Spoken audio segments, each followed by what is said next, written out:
दोस्तों आज की इस वीडियो में मैं आप लोगों को पढ़ाने जा रहा हूँ कुछ अलग। आज की इस वीडियो में हम लोग डिस्कस करेंगे एक अमेरिकन एजुकेटर थे टी वॉशिंगटन। उन्होंने 1901 में उनकी एक ऑटोबायोग्राफी पब्लिश हुई थी। उसके अंदर एक पार्ट है माई स्ट्रगल फॉर एन एजुकेशन। दोस्तों ये जो पार्ट है ये समझ लो एक ऐसे की तरह है।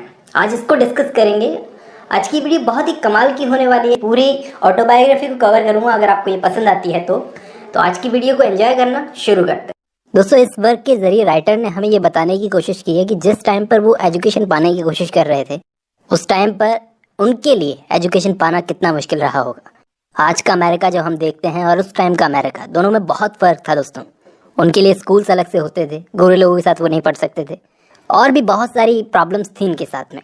लेकिन आज के अमेरिकन जनरेशन को जाकर हम बोलेंगे कि ऐसा कुछ होता था अमेरिका में, तो वो विश्वास ही नहीं करेंगे कि हमारे पूर्वज कभी ऐसा कर सकते हैं क्या, क्योंकि आज अमेरिका बहुत अलग है। तब की बात की जा रही है, शुरू करते हैं। एक दिन मैं कोयले की खान में काम कर रहा था, तो वहां पर मैंने दो मजदूरों को बात करते हुए सुना। वो बात कर रहे थे एक स्कूल के बारे में। वर्जीनिया में एक स्कूल है कलर्ड लोगों के लिए। कलर्ड लोगों का मतलब काले लोगों के लिए। और ये पहली बार था जब मुझे पता चला कि हमारे टाउन में जो काले लोगों के लिए स्कूल है उससे भी बेहतर कोई स्कूल है जिसमें काले लोग पढ़ने जा सकते हैं। जैसे जैसे वो बात करते जा रहे थे स्कूल के बारे में, वैसे वैसे मेरे दिमाग में एक इमेज बन रही थी कि ऐसी जगह धरती पर बहुत खूबसूरत होगी, मेरे लिए तो कम से कम। मुझे ऐसा इसलिए लगता था क्योंकि मुझे पढ़ने का बहुत मन था। अगर उस वक्त कोई मुझे स्वर्ग में भी इन्वाइट करता तो भी इतनी खूबसूरत जगह नहीं लगती जितनी खूबसूरत जगह ये स्कूल लग रहा था। ये एग्रीकल्चरल इंस्टीट्यूट वर्जीनिया में, जिसके बारे में ये लोग बातें कर रहे थे। मैंने उसी वक्त फैसला कर लिया था कि मुझे वहाँ जाना है और पढ़ना है। अब मुझे नहीं पता मैं कैसे जाऊँगा या कितना दूर है वो। बस एक अंदर से आग जल गई कि बस जाना है, और यही चीज़ दिमाग में दिन रात चलती रहती थी। और ये इरादा 1872 के ऑटम सीजन के अंदर पक्का हो गया कि अब तो जाना है। तो मेरी माँ को लग रहा था कि ये क्या पागलपन है, मैं किसी बेकार काम के लिए जा रहा हूँ, ऐसा मेरी माँ को लग रहा था। मतलब उनको ऐसा लग रहा था मैं कोई ऐसा काम करने जा रहा हूँ जिसका कोई आउटपुट नहीं निकलेगा, कुछ मिलेगा नहीं मुझे उससे। ऐसा मेरी माँ को इसलिए लगा शायद क्योंकि हम एक तो ब्लैक लोग थे, ऊपर से हमको एजुकेशन मिलने का मतलब क्या है, कुछ मिलना तो है नहीं, कुल मिलाकर करना क्या है, वही मजदूरी। और जैसे तैसे करके आधे दिल से उन्होंने मुझसे कहा कि जाओ। और उस वक्त मेरे पास पैसे भी बहुत कम थे कि मैं अपना ट्रैवलिंग का खर्चा निकालूं या कुछ पहनने के लिए खरीदूं। उस वक्त मुझे याद है कि मेरे भाई जॉन ने मेरी मदद की थी, लेकिन ऑफ कोर्स वो मदद कोई खास बड़ी मदद नहीं थी। और फाइनली बहुत कोशिशों के बाद वो दिन भी आ गया जिस दिन मुझे रवाना होना था हैम्पटन के लिए। मेरे पास एक छोटा सा सस्ता सा बैग था जिसके अंदर मैंने वो कपड़े डाल लिए जो मैं ले सकता था अपने साथ में। उस वक्त मेरी माँ की तबीयत बहुत ख़राब थी। बहुत हार्डली मैं एक्सपेक्ट कर रहा था कि इनसे अगली बार मुलाकात हो भी पाएगी या नहीं, और इसलिए मेरा जाना और भी मुश्किल हो गया और भी सैड हो गया। लेकिन बहुत ब्रेव थी मेरी माँ। अब माल्डन से हैम्पटन लगभग 500 माइल्स दूर था। अब इसका मतलब लगभग 700 से 800 किलोमीटर। तो थोड़ा थोड़ा चलते हुए, थोड़ा लेफ्ट मांग के, थोड़ा वैगन से, थोड़ा कार से लिफ्ट मांगते मांगते, ऐसे ही धीरे धीरे कुछ दिनों में, एग्जैक्टली नंबर नहीं बताया कितने दिनों के अंदर, लेकिन कुछ दिनों के अंदर मैं सिटी ऑफ रिचमंड में पहुंच गया। आखिरकार पहुंच गया, जो कि हैम्पटन से 82 माइल्स की दूरी पर था लगभग। और जब वहां पे पहुंचा तब तक मैं बहुत थक चुका था, बहुत हंग्री था, टायर्ड था, डर्टी था, और देर रात पहुंचा था वहां पर। अब मैं पहले इतने बड़े शहर में कभी आया नहीं था, तो इससे मेरी मिजरी और बढ़ गई, परेशानी और बढ़ गई मेरी, क्योंकि जब तक मैं वहाँ पर पहुँचा तब तक मेरे सारे पैसे खत्म हो चुके थे। अब वहाँ मेरी कोई जान पहचान का भी नहीं। इतनी बड़ी सिटी के अंदर आए हो, जब तुम्हारे जान पहचान का भी कोई मिलता नहीं है तो बहुत प्रॉब्लम हो जाती है आपके लिए।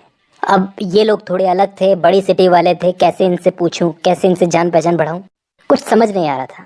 लेकिन कोशिश तो की। कोशिश करना तो बनता है कि रहने के लिए कोई जगह मिल जाए रात भर के लिए, लेकिन हर जगह मुझसे पैसे मांगे गए। खैर उनका भी सही था, उनके लिए क्या बोलूँ, बिना पैसे कौन रहने देता है। अब उसके बाद मुझे पता नहीं था क्या करूं, मैं बस गलियों में चलता रहा। आधी रात को भी गलियों में चक्कर लगा रहा था। आखिरकार थक गया और थक करके बैठ गया। थका हुआ था, भूखा था, लेकिन उम्मीद बाकी थी। अब फिजिकली बहुत ज़्यादा थकने के बाद में मैं फुटपाथ पे एक ऐसे बोर्ड के पास आया जो बाकी बोर्ड्स के मुकाबले थोड़ा सा ऊंचा था। तो थोड़े टाइम के लिए इधर उधर देखा कि कोई देख तो नहीं रहा, और फिर मौका देख के मैं साइड वॉक के अंदर घुस गया। उस बोर्ड की साइड वॉक के अंदर घुस गया, ज़मीन पर लेट गया, और मेरा जो बस्ता था, जो बैग लेके आया था, उसको मैंने अपना तकिया बना लिया। और रात भर मुझे ऊपर चलने की ऐसे आवाज़ें आ रही थी। सुबह जब उठा तो खुद को रिफ्रेश फील किया, थोड़ी थकान कम हुई थी, लेकिन भूख बहुत लगी थी। अब जैसे जैसे मेरी आंखें खुल रही थी तो मैंने देखा, आसपास की चीज़ों को देखा, तो एक चीज़ नोटिस की कि मेरे पास में एक बड़ा सा पानी का जहाज़ खड़ा था, एक शिप खड़ी थी। ऐसे लग रहा था उस पर से पिग आयरन को उतारा जा रहा है, कोई कच्चा लोहा। पर मैं गया उस जहाज़ के कैप्टन के पास में ताकि वो मुझे हेल्प करने के लिए रख ले कुछ, मैं भी थोड़ा अनलोड करने में मेहनत कर लूँ, लोहा उतारने में, तो खाने के लिए तो कम से कम पैसे हो जाएं। तो वो कैप्टन था एक गोरा आदमी, लेकिन अच्छा था, काइंड हार्टेड था। तो वो मान गया कि चलो ठीक है, तुम काम कर लो। बहुत देर काम करने के बाद में इतने पैसे मेरे पास हो गए कि अपना ब्रेकफास्ट का बंदोबस्त मैं कर सकूं। और उसके बाद जो मैंने खाया, भूख बहुत लगी थी ना, आज तक भूला नहीं मैं। वो ब्रेकफास्ट मेरी ज़िंदगी का सबसे डिलिशियस बेस्ट ब्रेकफास्ट रहा। पता नहीं मुझे देखकर, मेरे काम को देखकर वो कैप्टन को क्या अच्छा लग गया। उसने कहा कि मैं तुम्हें रोज़ पैसे दूंगा अगर तुम काम करते हो तो। और ये चीज़ मुझे बहुत अच्छी लग गई। अब कुछ दिनों तक मैं उसी शिप पर काम करता रहा, लेकिन खाना वाना खरीदने के बाद में इतने पैसे मेरे पास नहीं बचते थे। वही खाना वाना खा लिया उसके बाद में इतना बचा सकूं कि मैं हैम्पटन जा सकूं। और रहने सोने के लिए भी जगह नहीं थी, तो मैं क्या करता था, खुद को मतलब पैसा सेव करने के लिए, सिर्फ पैसा सेव करने के लिए मैं उसी बोर्ड के नीचे रोज़ जा करके सो जाता था। अब करना पड़ता है क्योंकि ज़रूरत थी। और कई रातों तक वहाँ पर सोने के बाद में जब मेरे पास इतने पैसे हो गए कि मैं हैम्पटन जा सकूं, इतना किराया हो गया, तो मैंने सबसे पहले जाकर उस जहाज़ के कैप्टन को थैंक यू बोला उसकी काइंडनेस के लिए कि उसने इतनी मदद की। और उसके बाद फिर से अपनी जर्नी को कंटिन्यू किया। उसके बाद तो कोई खास ऐसी दिक्कत नहीं हुई। उसके बाद मैं हैम्पटन पहुंच गया बिना किसी परेशानी के, ज़्यादा परेशानी नहीं हुई। और उस वक्त तक मेरे पास 50 सेंट्स थे। अब उन्हीं पैसों से, सिर्फ उन्हीं पैसों से मुझे अपनी एजुकेशन शुरू करनी थी। और पहली बार वहाँ पहुँचने पर मैंने उस बड़ी सी पत्थर की बिल्डिंग को देखा। ऐसे लगा जैसे कोई मुझे रिवार्ड मिल गया हो, कोई इनाम मिल गया हो, एक नई जिंदगी मिल गई है, मतलब लगता ही है। अब वहाँ पहुँचने के बाद जितना जल्दी हो सका उतना जल्दी मैं उस स्कूल की प्रिंसिपल के पास में गया कि जितना जल्दी हो सके उतना जल्दी मैं अपनी पढ़ाई शुरू कर सकूँ। बहुत लंबा सफ़र करके आया था, बहुत थका हुआ था, खाना भी ढंग से नहीं खाया था, नहाया धोया भी नहीं था, कपड़े भी चेंज नहीं किए थे और पहुँच गया उनके पास में। तो ऑफ कोर्स ऐसी हालत में जाऊँगा किसी के पास में तो फर्स्ट इंप्रेशन मेरा कुछ खास अच्छा नहीं पड़ा उन पर। और मैं देख सकता था उनकी शक्ल को देखकर, उनको मुझ पर डाउट हो रहा था कि ये पढ़ने भी आया है या फिर ऐसे ही आ गया है। अब मेरी हालत ही ऐसी थी, कोई भी ऐसे समझेगा कि मैं पढ़ने के लिए डिवोटेड हूँ भी या नहीं। तो कुछ दिनों तक तो उन्होंने मुझे एडमिशन दिया भी नहीं, ना तो उन्होंने मना किया ना एडमिशन दिया, एक तरह से बीच में अटकाए रखा। लेकिन मैं कोशिश करता रहा कि किसी तरह से उनका विश्वास जीत सकूं, उनको राज़ी कर सकूं कि मैं उनका स्टूडेंट बनने लायक हूं।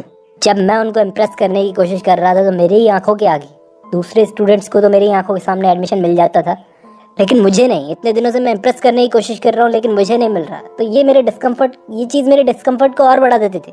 और बस दिल में ये था कि एक बार अगर चांस मिले तो मैं भी दिखा दूंगा कि ये दूसरे स्टूडेंट्स जो कर सकते हैं मैं भी वैसा कर सकता हूँ। कुछ घंटे ऐसे ही गुजर गए। फिर हेड टीचर मेरे पास आती है, बोलती है कि वो रेसिटेशन रूम जो है वहाँ पर थोड़ा गंदा है तो उसको साफ़ कर दो जाके। वो चीज़ मुझे एक चांस की तरह दिखी कि मेरा चांस आ गया, मैं साबित कर दूंगा मैं क्या चीज़ हूँ। मुझे कोई हेजिटेशन नहीं हुई काम करने में, बल्कि मुझे तो खुशी हुई कितना अच्छा काम करूँगा। 3 बार मैंने उस रूम को साफ़ कर दिया और डस्टिंग क्लॉथ जो था उसको 3 बार मैंने, बल्कि 4 बार मैंने उसको झाड़ा। फिर उसके बाद क्या किया, फर्नीचर को हटाया, बेंचेस को हटाया, हर एक कोने में, उसके पीछे, ऊपर, नीचे, साइड में, जहाँ भी ज़रूरत हुई उसको साफ़ किया। क्योंकि दिल में एक ही चीज़ थी कि जो इम्प्रेशन आज पड़ेगा ना इस टीचर के ऊपर, उसी पे मेरा फ्यूचर डिपेंड करता है। और जब काम ख़त्म हो गया तो फिर मैंने टीचर को रिपोर्ट किया। वो एक यंकी वुमन थी, मतलब साफ़ सफाई ज़्यादा ही पसंद करती थी और उसको पता था कहाँ पे उसको गंदगी चेक करनी है, कहाँ पे गंदगी हो सकती है। वो रूम में गई, जाकर ढंग से देखा और दीवारें, फर्श वगैरह सब कुछ चेक किया और फिर अपना रुमाल उसके ऊपर रखा, टेबल और बेंचेस पर, और रुमाल को रब किया। कुल मिला के ढंग से चेक किया उसने रूम को। उस लेडी को धूल का एक भी स्मॉल सा पार्टिकल भी नहीं मिला, डस्ट का। उसके बाद जाके उसके मुंह से निकला, आई गेस तुम ठीक हो एडमिशन के लिए। और उस वक्त मुझे ऐसा लगा जैसे मैं इस पूरी अर्थ पर सबसे हैप्पीएस्ट सोल हूँ। उस कमरे में जो मैंने झाड़ू लगाई, उसको साफ किया, वो मेरा एक एग्जामिनेशन था। तब से लेकर मैंने बहुत सारे एग्जामिनेशंस को पास किया है, लेकिन मुझे ऐसा लगता है कि वो एग्जामिनेशन, वो एक ऐसा एग्जामिनेशन था जिसको पास करना बहुत ज़रूरी था।